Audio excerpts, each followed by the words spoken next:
You're very welcome as well. So, can we begin, please, by asking if there are any apologies for absence this morning? Councillors Riddle and Scott. Councillors Riddle and Scott. Thank you very much. Now, we have the disclosure of member interests as at number 2. Is there anything that we're going to be talking about this morning that anyone would like to declare an interest upon? Okay, that's fine. So now we move on to the only item in front of us, a really important item this morning, an item that we've spent a great deal of time talking about, thinking about, and our officers have spent a great deal of time and effort in moving us to where we are today. We've made it clear as an administration that we must put our residents, clients first, our staff very much as well at the top of the agenda.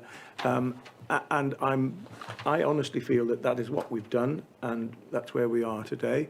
There may be some questions about how the union's feeling right now, and are things maybe calmer there than they were, some of the anxieties that were expressed. But the most important thing is to make this as seamless and as quiet as possible that we move forward with this. So I'm going to ask Kath to introduce this, and then I'll ask Wendy if she wants to add anything as our cabinet member responsible, and then we can discuss it. So over to you, Kath. Thanks.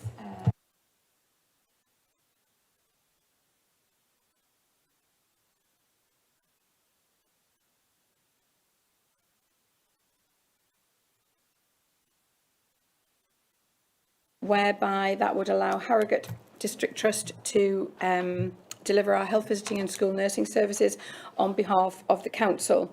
As you will be aware, we had a consultation process that closed on the 16th of August, and we held a number of consultation events as well as web-based consultation responses, and through that process we were able to identify and inform members of the public, staff, our stakeholders in relation to the concerns that had been raised about the possibility of entering into a partnership arrangement.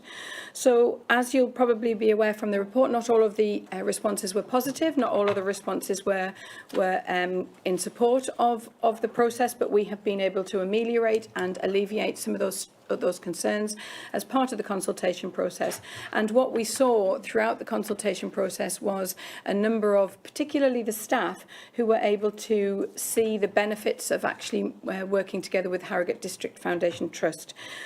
The only other issue that I would probably like to raise is that the Harrogate board, we are aware now that the Harrogate board sat this morning and they are overwhelmingly in support of entering into a partnership agreement with ourselves. So that's been confirmed first thing this morning. The recommendations are as outlined in the report, but I would also like to just to reinforce the issue about the partnership arrangement, the draft partnership arrangement that is available within the appendix for you to be able to understand what it is that we are offering or what it is that we propose to partner up in relation to. So I won't say any more because this is a well-rehearsed conversation, but I am happy for Liz and I to take questions should you want to raise any issues. Okay, yes, thank you. Good morning, Liz, and thank you for coming to this meeting. There may be some questions we have around that for you as well. So I'm just going to ask Wendy, as a Cabinet member responsible, to see if she wants to add anything, and then I'll ask Guy Renner-Thompson, who is Cabinet member for Children and Young People, to see if there's anything he would like to add. So Wendy first. Thank you, Glenn. Just to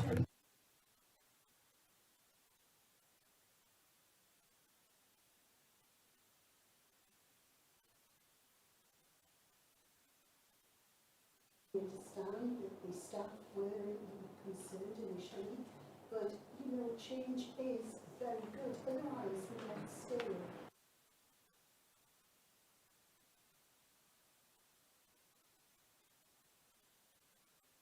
residents and for our staff, and I very much look forward, hopefully, to this going ahead. Okay, thank you, Wendy. Guy. Yes, thank you, Glenn. I'll just throw my weight behind this decision. I think it's a good one. It's like Wendy said, it wasn't something that we brought in ourselves. It was thrust upon us, and we've made the best of it. Having met with some of the board of Harrogate Trust, along with some of the other people in this room, I'm fully confident that they can deliver the services that we require, and for our staff on the ground and the users of the service, they'll barely notice any change. So quite happy to support this. Okay, thank you very much. So, any questions? Could I begin perhaps that on page 8, on some of the responses, there was one from a service user that said, feel that a non-local trust that manages many localities will mean the delivery of services won't take local situations into account. Do we have any response to that one? So I think what we can say in relation to that, and it's a really good point to raise, is that the services will continue to be delivered by the people who currently deliver those services. So they will be locally based. There will be a management team that will be locally based, and there will be locally based services that help to deliver those processes. So we're not anticipating that that will change in any way, shape or form. Okay, that's helpful. Jeff Watson. Yeah, I think the thing that stuck out to me was in this report, as you said, we've gone through this so many times. And, you know, Daljit and I were actually very responsible for this happening in the first place. And I was sad to see this thing break down. It's not something that we wanted. But what I've seen is that 35 respondents implied that the service is already excellent, so there's no need to change the provider. Actually, we didn't have a choice, did we? You know, and do those 35 respondents know? Have we told them we really didn't do this? We didn't want to do this necessarily. We certainly weren't the instigators of it, and I think it's a shame that it came to this. But I'm also, like everybody else has said, absolutely satisfied with what we've got in place, and I just do not understand. Maybe we shouldn't say this. I don't understand what the NHS were playing at. I really don't. I don't know why this happened, but I'm fully in support of it. I can just very briefly answer that to say that actually through the consultation process we have advised staff, stakeholders, parents, anybody who wanted to listen really, that actually this was a decision that came upon us rather than a decision that we necessarily made, but that actually the services that we're offered, we're very confident, services that Harrogate will offer are very confident will also be excellent services. Okay, thank you. I have another one, if I may, just on the point again that's been raised a few times in the responses in our papers around the fact that Harrogate is too remote. The Harrogate Trust is not a local provider, and you know, it's one says Harrogate is not exactly a neighbour. Can you just give us some comfort on this point as well, either Liz or Kath, please? Yeah, thank you. I mean, Harrogate do provide 0 to 19 services to a number of other local authorities in the North East. So, you know, they are a North East provider. But I think, just to reiterate Kath's point, you know, it's the same staff that are being employed now and the same management team delivering the same service, and actually what Harrogate are intending to do is to provide the corporate support, so the HR, IT, performance management support, safeguarding all of those individuals. The intention is that they will be locally recruited to support the team locally, and I'm sure Suzanne Lamb, who's the head of safeguarding at Harrogate and who's responsible for this service, won't mind me saying that, you know, she was born and raised in the North East and lives in the North East, so she's not remote from us at all.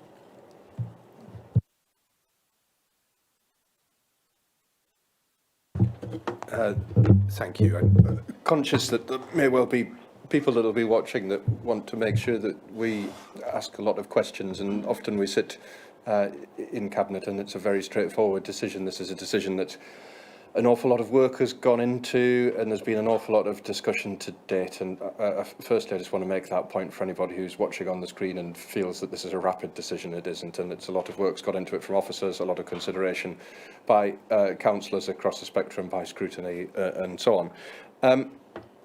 My point is, I've got two, and I'll ask the first one and then move on to the one once we've got some feedback.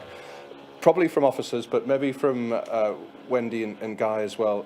There's as I've read through this document, there's a lot of angst, uncertainty, and concern from people, and a lot of that, as you say, Kath, has been addressed, and you've been able to come to terms with that and calm people down, or however you want to put it. Can I ask, are there any areas that we're going to need to home in on as the year goes on, and the rest of this year, and as we get into this arrangement, if that's indeed what we choose to do, and how will we monitor that and make sure that we get satisfaction for as many people as possible? And if I can just say, we're going to try and close the window. We do have quite a lot of building work going on outside County Hall. I hope you managed to hear that. So we'll close the windows, we'll get hot, but hopefully we'll be able to hear what's being said. Did you pick up that question, Kath? Okay. Yes, I did. So thank you for that. I think it is important for us to understand that for entering into any partnership, we will be, I don't want to say monitoring, but we will be engaged in extraordinarily regular conversations with Harrogate Trust should we enter into this partnership. We already have a board set up that will help to deal with the day-to-day operational, but also the strategic issues that may arise. Harrogate have been through this process a number of times, so are aware that staff anxiety will continue and that they will help to support staff through that. There will be, I think it has, as has already been mentioned at one of the council meetings, that there will be regular one-to-one sessions for staff, both individually but also as in groups, in order to be able to help alleviate some of those anxieties.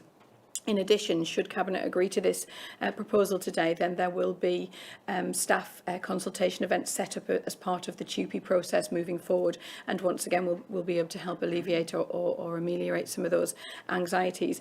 I think what we saw through the staff consultation events was, at the very start of those consultation events, staff were very anxious and very eager to understand the process and eager to understand what it was that would be different, or what it was that would be the same. But as we neared the end of those, the comments that were coming back through the chats on some of those events were actually very positive. So we were reassured that staff were able to understand what it was that Harrogate were offering. So I think for us, we believe that we've got the right systems in place to help identify where there may be issues and to be able to deal with those as they arise. Thank you. And just to follow up on that, is there opportunity, because I'll get this question from our own group and no doubt from other groups as well, as to how members can be involved with that? It'll come back, I'm sure, to health and well-being and health scrutiny and so on. Is there plans for specific points where that's going to get reported back and so on? Yes, indeed there are. So I think the Health and Wellbeing Overview and Scrutiny Committee has already asked for a report within 6 months. We will take reports to the Health and Wellbeing Board, and obviously if there are any key issues that need to be considered, we'll bring those back as and when required. Yeah, thank you. Thank you. Sorry, go on, Glenn. Well, I was just going to say on that point, on 12.4 in the contract, it does talk about Health Wellbeing Board scrutiny, but I think what we will ask for is an update on progress, say within 6 months, to come to Cabinet just to let us know how things are going. Back to you. Thank you. So the next one was more a sort of little bit of housekeeping or whatever you want to call it. So in the recommendations, there is a line. I think it's in 5. So it refers to Appendix 2 and then says, does not materially increase the risks or costs to the council. And then I'm just looking at Appendix 2, I think, and Schedule 3 and funding. And I'm on page 15 of the Word document, that is, in terms of it. And it breaks down year on year the costs. So in the half year, we've got 3.178 million, rising for the subsequent years to 6.357. 2 questions really on this. Firstly, there's been a little bit of back and forth about what the cost implications are. Can I just understand? The costs that are here, are they the same as what we pay at the moment, i.e. that the existing budget is going on to the next entity, just for clarity for people watching and so on. And then secondly, the bit of housekeeping really on here, it says one-off startup costs to be agreed. There's a slight conflict there, I would suggest, in terms of or costs to the council, because we're kind of signing off officers to delegate on that bit effectively. So will that bit on what those one-off exceptional costs are come back to us, or is that going to be delegated, just to be clear, because that would be a sum that would be additional to whatever we would be agreeing as part of this? So I think that will come back via Guy. Guy and I will have that conversation and determine the agreement to those particular costs. I think that was part of the delegation that we've previously agreed. Okay. Any more questions? Any more comments? Kath or Liz, do you want to add anything? Daljeet, anything? No? No? Okay, so I'll try and sum up, because as members have said, this has been a process that's been ongoing now for a number of months, and we've discussed it a lot. And this is the culmination of a lot of work by our officers and by Harrogate Trust as well, to get us into the position that we are now. I think the key thing for all of us, every one of us, is the fact that we put the patient care at the top of the list, and that continues, and that patients and residents should not feel that they are going to be in any way seeing the services that we've been providing, whether they're not, you know, in school or out of school, that those services will not be reduced. Indeed, it looks as if those services will be enhanced. And secondly, that our staff are with us on this. It was in 2011 that we transferred from what was then the Care Trust into the arrangement that we've just about to leave. And at the time, there was a lot of uncertainty then as well. But we have been here before, and I think that the way this has been dealt with and the conversations and the dialogue that's taken place has been really helpful. I've not had, personally, any issues from any members of staff or any of the unions involved. There was a bit at the beginning, but not now. So I'm grateful to the staff for doing this bit of work. And I'm sure that if things go as well as I'm sure they will, that we will ask the Trust to come to Cabinet within, say, 6 months to just give us an update on how things are. So it's really important to end this period of people potentially feeling unsettled, particularly the young, more vulnerable people. We do not want to see that continue, and we want to make sure our staff are clear about the way we're going forward. So you have the recommendations in front of you. There are 5. Could I have a proposer for those recommendations? Proposed by Councillor Watson, seconded by Councillor Patterson. Could I ask if you're all in favour? Please show. Yeah, that's unanimous. Thank you very much indeed for that. So now we can move on and think about the future. And now, urgent business. I have none. Do you have any, Daljeet? No. Okay, so in that case, can I thank you all very much for attending and putting up with the noise outside. And we look forward to seeing you soon. Thank you very much for joining us.